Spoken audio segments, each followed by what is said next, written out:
I'm Priscilla Barrera with the Investing News Network, and here with me today is Nick Garrett, CEO of RCS Global. Nick, thank you so much for joining us again. Thank you. All right, so we're here at the end of the Cathodes conference, where you were part of a panel discussing responsible sourcing. What is your main takeaway from the discussion? I think there's several interesting takeaways from the discussion.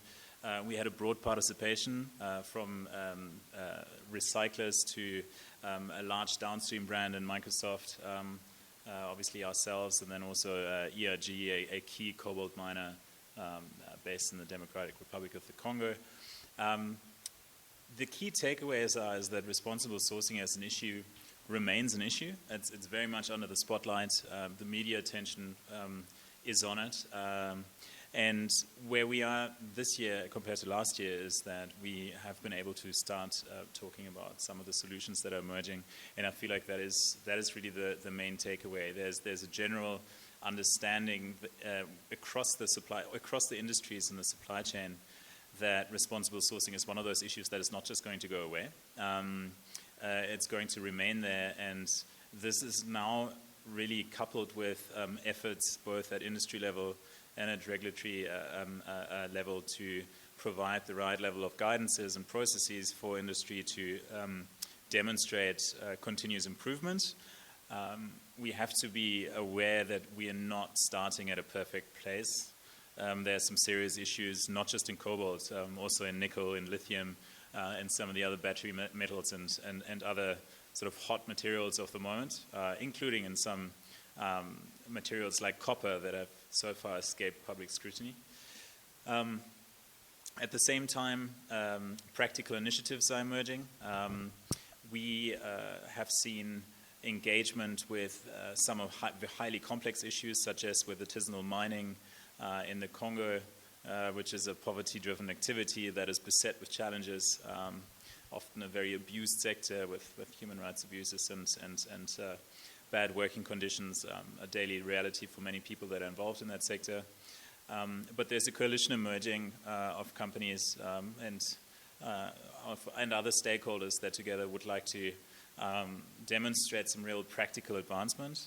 And I'm very positive that we're going to be seeing some very interesting initiatives emerging and also some really first tangible results in the sector over the next year. All right, and we spoke last year, but what would you say has been the biggest challenge this year to implement this responsible sourcing, maybe specifically in the cobalt market, and maybe, as you also mentioned, in the supply chain for other raw materials? So in cobalt,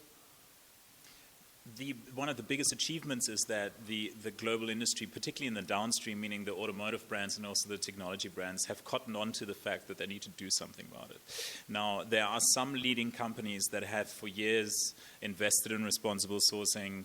Apple is one of those companies that has consistently reported on their responsible sourcing efforts, for example, but other leading brands in the space have done nothing or have also reported nothing in the space. This is slowly changing.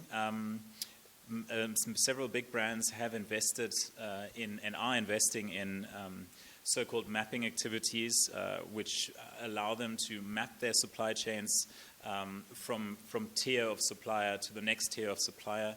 It is a very complex exercise that is typically undertaken through or with the help of audits until a full picture of the supply chain is established. This takes time and resources. At the same time, a key challenge that has been overcome is that we're seeing a reduction in the fear of engaging with the issues at source. In the past, we've very rarely seen a downstream brand invest directly at the base of their supply chain. Many downstream brands have given money to charitable causes in producing countries. So, for example, a contribution to a general child labor program, for example, that wasn't specifically focused at some of these issues that emerge within their supply chain. This, too, is slowly changing. Companies understanding that they have a certain responsibility towards what is happening at their supply chain, and increasingly, through the use of technology, opportunities exist for them to also measure the positive impact that they can have if they choose to invest in at the base of the supply chain. I think in general terms, this is still being led by some leading brands, sometimes by the brands that also have significant exposure. There's thousands of companies that are flying under the radar and are very much in the shadows of these leaders that are not doing very much still. So it is too early to say that we really have turned the tide here. But the positive thing is that we are seeing activities, and that makes me personally much more positive for the future. All right. And then looking at other raw materials aside from cobalt? So the attention has been on cobalt, of course, as a result of the significant press and advocacy focus on cobalt. That is not to say that issues do not exist in the other supply chains. Again, some leading brands have invested into understanding some of the issues that exist in graphite and nickel and lithium in the rare earth sectors. These are very diverse. Often they are not just associated with a particular activity, such as, for example, artisanal mining in a particular jurisdiction, such as the Democratic Republic of Congo, but environmental issues, for example, are prevalent across the commodity supply chains. These are issues both at the mine site levels, but also at the smelt and refinery levels. Issues with indigenous peoples' rights are prevalent, particularly in the lithium sector. Air pollution is a significant challenge in the nickel sector. And these require a varied number of responses. There are, again, efforts to develop uniform standards, both for the smelting, but also for the mining side of the supply chain, to tackle some of these issues and to offer companies reporting frameworks against which they can not just self-assess, but also self-report and also be audited against. This is a good guideline to have for companies to sort of orientate themselves towards. At the same time, there are some really massive legacy issues that the sector has to deal with overall, and there's a long way to go until we can call the batteries that will be powering our clean vehicles fully responsible. All right. And we've seen just a few weeks ago the LME launching new requirements for companies supplying cobalt to its exchange. We've also seen other initiatives launched this year. Do you think the industry is moving in the right direction?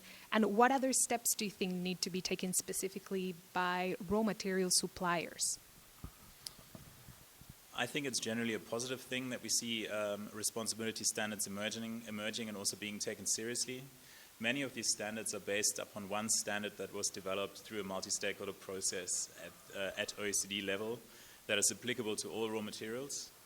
In general terms, setting a standard is one thing. The robustness of the audit program and the certification program that will ultimately be responsible for measuring the adherence to that standard, that's really where we will see the actual traction and how serious some of the organizations are that are setting these standards. Certainly we have high hopes given that there is a universal standard that has been developed. At the same time, not every auditor and also not every audit firm is the same as every audit firm. There are very clear variances, and there will be also where standards are developed for the first time in a particular minerals or metal supply chain, there is obviously going to be a steep learning curve also for those involved in the sector. So I think we need to take a step-by-step approach here. Definitely as consumers, but also as someone who's working in the industry, I think be very mindful of the need for reporting, the need for making data available through which companies can actually demonstrate continuous improvement, and also simply being cognizant of the fact that it's important is where we're going, and not necessarily the starting point. It's really, really important that progress is being demonstrated and that companies are taking this seriously, and I feel like we are moving in that direction. So mining companies and material suppliers at the base of their supply chain can do a number of really important steps. First of all, obviously, it's also collaborating with efforts in the downstream, or in fact supporting their own industry-specific initiatives to adhere to standards, reporting against those standards, and then also obviously investing in their own traceability and chain of custody systems. having very strong material control, ensuring that there's no kind of in-leakage of material that is sourced from, from sources that are not responsible, and ultimately taking some of the issues very seriously that they have perhaps not taken as seriously as they should have. There are a number of issues such as indigenous peoples' rights, etc., where companies have in the past struck agreements with indigenous peoples groups that would not hold up to scrutiny today, that would not actually be able, they would not be able to conclude these types of agreements in those terms today. It's important that companies that have that are not performing well on environmental performance or on indigenous people's rights performance or air or water pollution related, that these companies do not just feel safe and think that nothing is going to change. I think there is going to be a big wave of change coming for the mining sectors, and as an operator, the earlier I cotton on to these standards becoming a reality, the better. This will be reflected in the share prices of the companies at some point. Increasingly, investors are very, very interested in the environmental and social and human rights performance of companies that they're investing in. So I think there's a good coalition building that will ultimately reward those that invest in better practices. All right, and can you briefly tell our audience what is the Better Cobalt project all about and any other projects RCS is working on? Yeah, absolutely. So Better Cobalt is a pilot project that we are operating in the artisanal mining sector in the Democratic Republic of Congo, which is the sector that has been mostly covered in the global press, that the advocacy organizations from Amnesty to a number of others are really keeping a very close eye on. What we're doing is we are permanently monitoring artisanal mining sites for a number of responsibility indicators, so to speak, which include human rights, child labor, corruption, but also traceability incidents, such as, for example, where we are monitoring a site and where we are also tracing material from that site, that we keep an eye on that this material is not contaminated with outside sources that may come from other sources. We gather this data and complement it with data that we're also gathering on surrounding communities. This is socioeconomic data, data related to the kind of like international or social development and economic development standard of these communities, and make this data available on a dashboard that is available to supply chain participants. This allows you at any given time to, no matter where you are on the planet, to log on to a portal and to understand what exactly is happening in your supply chain, what kind of risks and incidents present themselves. We offer a monthly, so every month we offer a corrective action plan for these mining sites, which the mine operators have to adhere to. We monitor against that implementation so that through our system we provide actually live updates on continuous improvement. But crucially, we're providing incentives for the companies that are very far removed from this source of their supply chains, speaking of downstream companies such as technology companies and the auto sector and the aerospace sector, etc. A real incentive to contribute with funds towards the improvement of the production conditions and also the social conditions around these mine sites, simply because we provide them with an opportunity to directly measure the impact of their CSR dollars that are being spent on these types of initiatives. This is probably the most direct spend to impact monitoring activity that exists in the world. And it would really, their CSR reporting, etc., would benefit massively from a system like ours. The rationale behind it is to upgrade and continuously improve the artisanal mining operations and also the lives of the communities that are dependent upon this activity. The reason for that is that hundreds of thousands of people are dependent upon artisanal livelihood in their artisanal mining in their livelihoods in the Congo as a result of a lack of alternative employment opportunities. No alternative employment program that would channel these people into other livelihoods would in the short term be able to offer a kind of a new employment haven for these people at the required scale.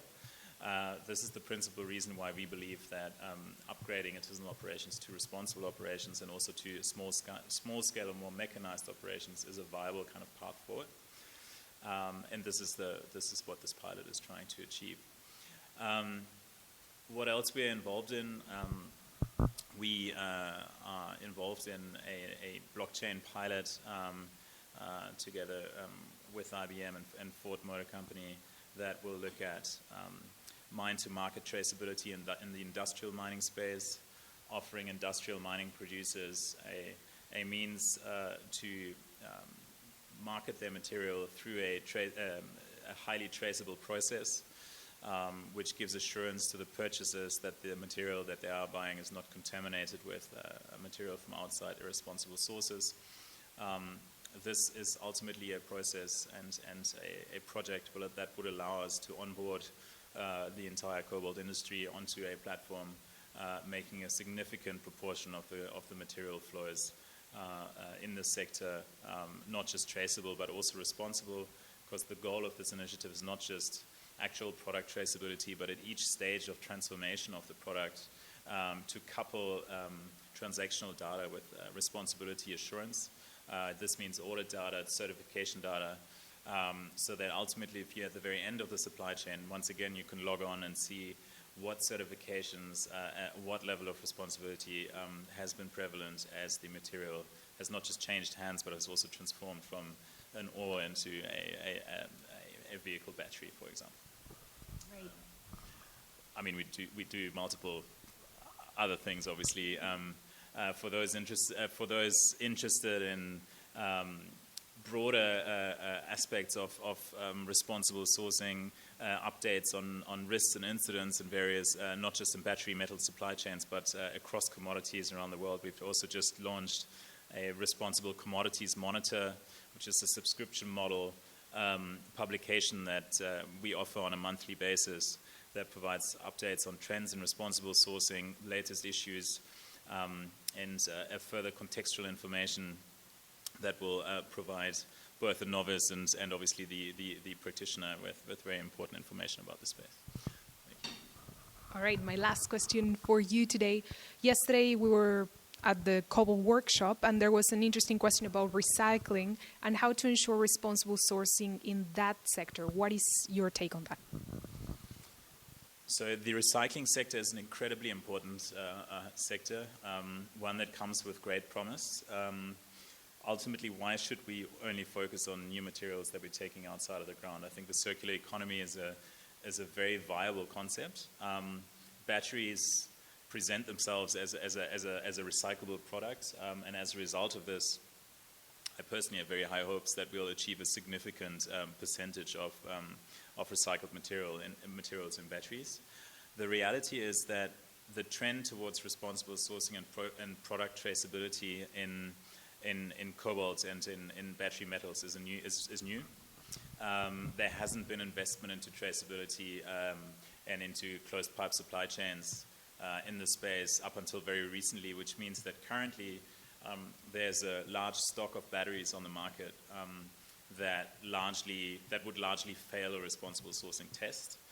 That said, as a result of the significant investment that is currently being undertaken to ensure that particularly the cobalt supply chain, but obviously some of the other supply chains as well, are operating in line with responsibility standards, and that product traceability through blockchain initiatives, but also through more traditional traceability systems is given, this will ultimately result in a significant stock of certified responsible batteries further down the line. And obviously an investment opportunity, a product differentiation opportunity exists for those producers that actually use recycled materials. If they really embrace this responsible sourcing trends, product traceability trends, and ultimately then are in a couple of years have enough stock of certified materials so that they can actually launch a fully responsible recycled material as well. Battery as well. So yeah, that's really what we hope for. All right, and thank you so much for joining us today. Thank you.